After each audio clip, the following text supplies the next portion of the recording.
বন্ধুরা, ইতিমধ্যেই 2025 সাল শুরু হয়ে গেছে এবং মহাকাশ প্রেমীদের জন্য এই বছরটা কিন্তু দুর্দান্ত হতে চলেছে। কারণ এই বছরে আমরা এমন অনেক অ্যাস্ট্রোনমিক্যাল ইভেন্ট দেখতে পাবো যেগুলো আমরা বিগত 10 বছরেও দেখিনি। এই বছরটা কিন্তু একেবারেই সাধারণ বছর নয়। এই বছর আকাশের সৌন্দর্য কয়েক গুণ বেড়ে যাবে। কখনো রঙিন উল্কাবৃষ্টি হবে, তো কখনো সূর্যগ্রহণ এবং চন্দ্রগ্রহণে আকাশের চেহারায় পাল্টে যাবে। এর মধ্যে বেশিরভাগ ঘটনা ভারত বা বাংলাদেশ থেকে টেলিস্কোপ ছাড়াই দেখা যাবে। আপনারা কবে কখন এই ঘটনাগুলো দেখতে পাবেন সেই সম্পর্কে বিশদে জানার জন্য ভিডিওটা শেষ পর্যন্ত অবশ্যই দেখুন। তাহলে চলুন শুরু করা যাক। 25শে জানুয়ারি রাতের আকাশে আমরা এমন কিছু দেখতে পাবো যেটা অনেক বছর পর পর দেখা যায়। এই দিন বুধ, শুক্র, মঙ্গল, বৃহস্পতি, শনি, ইউরেনাস এবং নেপচুনকে আকাশে এইভাবে দেখা যাবে। তবে আপনারা যারা এই ইভেন্টটা পৃথিবী থেকে খালি চোখে দেখবেন তারা শুধুমাত্র বুধ, শুক্র, মঙ্গল, বৃহস্পতি এবং শনিকেই দেখতে পাবেন। আপনারা যদি ইউরেনাস এবং নেপচুনকে দেখতে চান তাহলে আপনাদের একটা টেলিস্কোপের প্রয়োজন হবে। তারপর আপনারা এই 7টা গ্রহকে এইভাবে দেখতে পাবেন। মনোযোগ দিয়ে দেখলে আপনারা খেয়াল করবেন যে সেই দিন আকাশে শুক্র এবং বৃহস্পতিকে প্রচণ্ড উজ্জ্বল মনে হবে। আপনারা যদি এই দুর্লভ অ্যাস্ট্রোনমিক্যাল ইভেন্টটা দেখতে চান তাহলে আপনাদের বিকালে সূর্যাস্তের পর আপনার পশ্চিম দিকে নজর রাখতে হবে। কোনো কারণবশত আপনারা যদি এই ইভেন্টটা মিস করে ফেলেন তাহলে আপনারা 2025 সালের 15ই মার্চ প্রায় একই ধরনের একটা অ্যাস্ট্রোনমিক্যাল ইভেন্ট দেখতে পাবেন। তবে সেই দিন আপনারা মাত্র 4টে গ্রহকেই দেখতে পাবেন। 14ই মার্চ পূর্ণ চন্দ্রগ্রহণ হবে, যেখানে চাঁদকে একদম লাল রঙের মনে হবে। এই ধরনের চন্দ্রগ্রহণ ব্লাড মুন নামে পরিচিত। 23শে মার্চ পরবর্তী অ্যাস্ট্রোনমিক্যাল ইভেন্টটা আপনারা 23শে মার্চ দেখতে পাবেন। তবে ইভেন্টটা আপনারা খালি চোখে দেখতে পাবেন না। এই ইভেন্টটা দেখার জন্য আপনাদের একটা টেলিস্কোপের প্রয়োজন হবে। এটা অত্যন্ত দুর্লভ একটা অ্যাস্ট্রোনমিক্যাল ইভেন্ট হতে চলেছে, যার সম্পর্কে আপনাদের অবশ্যই জানা উচিত। আপনারা যদি 23শে মার্চ একটা শক্তিশালী টেলিস্কোপের সাহায্যে শনি গ্রহের দিকে তাকান তাহলে আপনারা শনি গ্রহের বলয় দেখতে পাবেন না। শনি গ্রহের বলয় কিন্তু উধাও হবে না। আসলে সেই দিন শনি গ্রহের বলয় পৃথিবীর একদম কাছে উপস্থিত থাকবে। তাই সেদিন পৃথিবী থেকে শনি গ্রহের দিকে তাকালে শনির বলয় আমাদের চোখে পড়বে না। শনি গ্রহের হেলে যাওয়া এবং পৃথিবীর অবস্থানের কারণে আমরা সেই দিন শনি গ্রহের বলয় দেখতে পাবো না। পরবর্তী অ্যাস্ট্রোনমিক্যাল ইভেন্টটাও মার্চ মাসেই হবে। এই দিন একটা গ্রহাণু আমাদের পৃথিবীর অনেক কাছ থেকে এগিয়ে যাবে।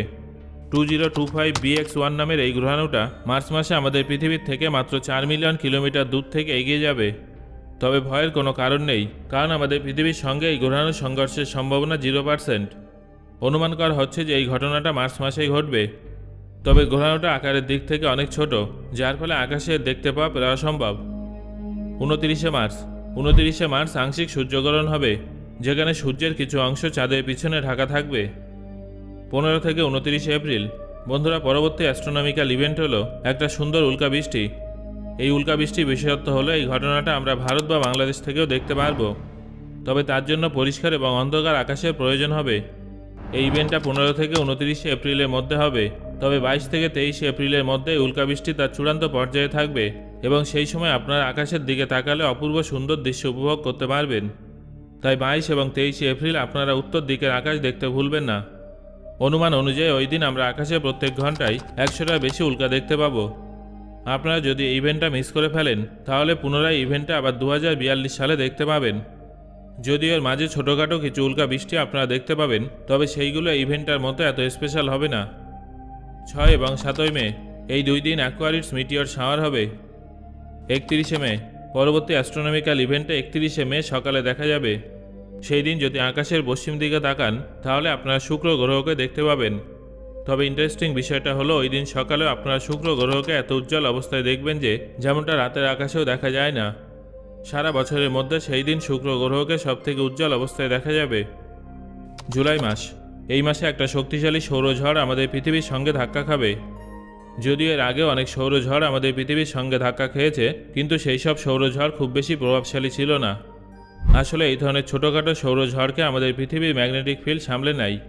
কিন্তু জুলাই মাসে যে সৌরঝড়টা হতে চলেছে সেটা আমাদের পৃথিবীর উপরে মারাত্মক প্রভাব বিস্তার করবে বলে অনুমান করা হচ্ছে। নাসার তরফে জানানো হয়েছে যে জুলাই মাসে হতে চলা এই সৌরঝড় তার চূড়ান্ত পর্যায়ে থাকবে এবং সূর্য থেকে একটা শক্তিশালী সৌরশিখা রিলিজ হয়ে আমাদের পৃথিবীকে হিট করতে পারে, যার ফলে একাধিক কমিউনিকেশন সিস্টেম খারাপ হয়ে যেতে পারে।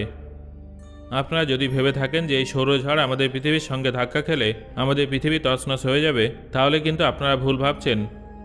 এমন কিছুই হবে না। তবে হ্যাঁ, এর ফলে কিছু ইলেকট্রিক্যাল জিনিস খারাপ হয়ে যেতে পারে, যেমন স্যাটেলাইট। তবে বিজ্ঞানীদের কাছে এর সমাধানও আছে। যদি একটা শক্তিশালী সৌরশিখা আমাদের পৃথিবীর সঙ্গে ধাক্কা খায়, তাহলে সম্পূর্ণ পৃথিবীতে আমরা হয়তো অরোরা লাইট দেখতে পাবো। 12 থেকে 13 আগস্ট।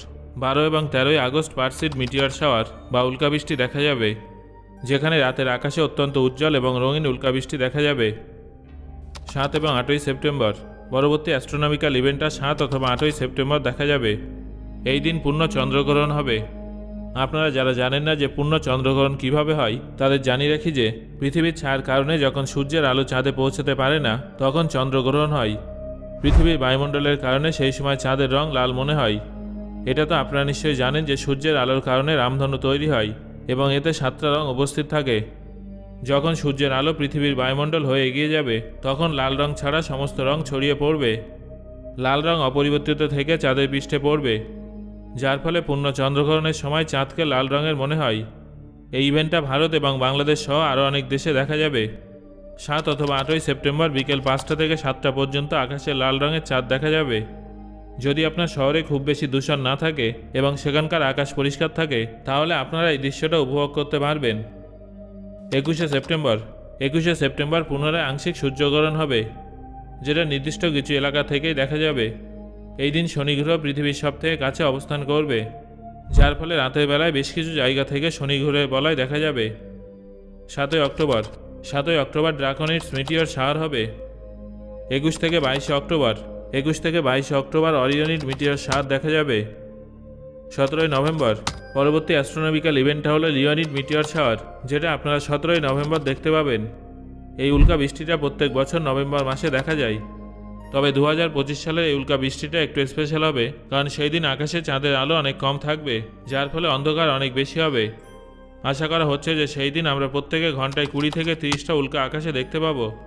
এই ইভেন্টটা ভারত এবং বাংলাদেশ থেকে রাত প্রায় 11টা থেকে সকাল 3টে পর্যন্ত দেখা যাবে। আপনি যদি অ্যাস্ট্রোনমিক্যাল ইভেন্টটা দেখতে চান, তাহলে আপনাকে এমন জায়গায় যেতে হবে যেখানে লাইট পলিউশন অনেক কম থাকবে, অর্থাৎ শহর থেকে অনেকটাই দূরে থাকতে হবে। 4ঠা ডিসেম্বর। বন্ধুরা, পরবর্তী অ্যাস্ট্রোনমিক্যাল ইভেন্টটা 4ঠা ডিসেম্বর দেখা যাবে। এই দিনে চাঁদের আকার অন্য দিনের তুলনায় অনেকটাই বড় বলে মনে হবে। 13 এবং 14ই ডিসেম্বর। এরপর 13 থেকে 14ই ডিসেম্বর দীর্ঘ প্রতীক্ষিত জেমিনিড মিটিয়র শাওয়ার দেখা যাবে, যেখানে প্রত্যেক ঘন্টায় 120টারও বেশি রঙিন উল্কা দেখা যাবে। 21 এবং 22শে ডিসেম্বর। বছরের প্রায় শেষে 21 থেকে 22শে ডিসেম্বর উর্সিড মিটিয়র শাওয়ার দেখা যাবে, যেটা একটা ছোট উল্কাবৃষ্টি। তবে এটা বছরের শেষে নিজের রঙিন উল্কার সাহায্যে আকাশের সৌন্দর্য কয়েক গুণ বাড়িয়ে তুলবে।